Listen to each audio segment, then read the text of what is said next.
परोपकार, दूसरों की सेवा करते हुए मुक्त हो जाने की इच्छा रखने वाले महात्माओं ने परोपकार करने के लिए अपने अमूल्य जीवन को त्याग कर दिया।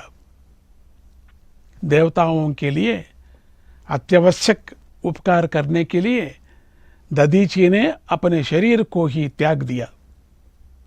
इसी प्रकार सत्य और धर्म के लिए अपना सुख संपत्ति, यहाँ तक कि अपने प्राणों का भी त्याग कर देने वाले कई राजा और ऋषि हुए हैं।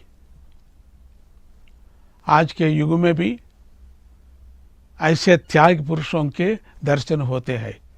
छोटे बच्चों, विद्यार्थियों और अन्य लोगों को दुर्घटनाओं से बचाने के लिए अपने प्राणों की परवाह न करने वाले लोग हैं।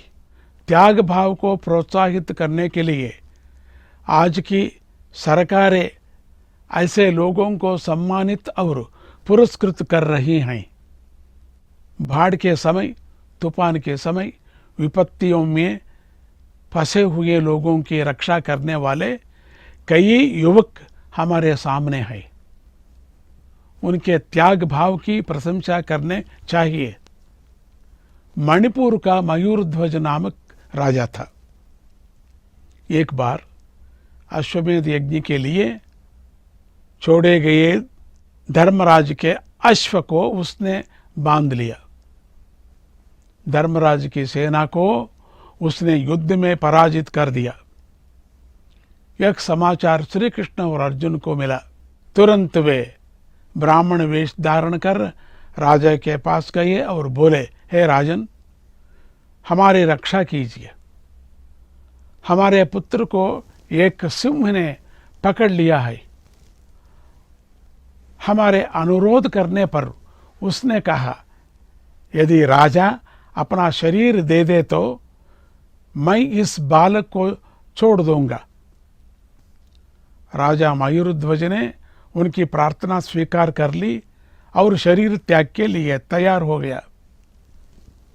तो रानी ने कहा, मैं अर्धांगिनी हूं, इसलिए मुझे भी अपना शरीर दे देना चाहिए। यह कहकर वह राजा के साथ चल पड़ी। माता पिता के साथ मयूरध्वज का पुत्र सिंह का आहार बनने को तैयार हो गया। देखिए भगवान श्री कृष्ण की लीला कितनी है। सब लोग मिलकर सिंह के पास गए।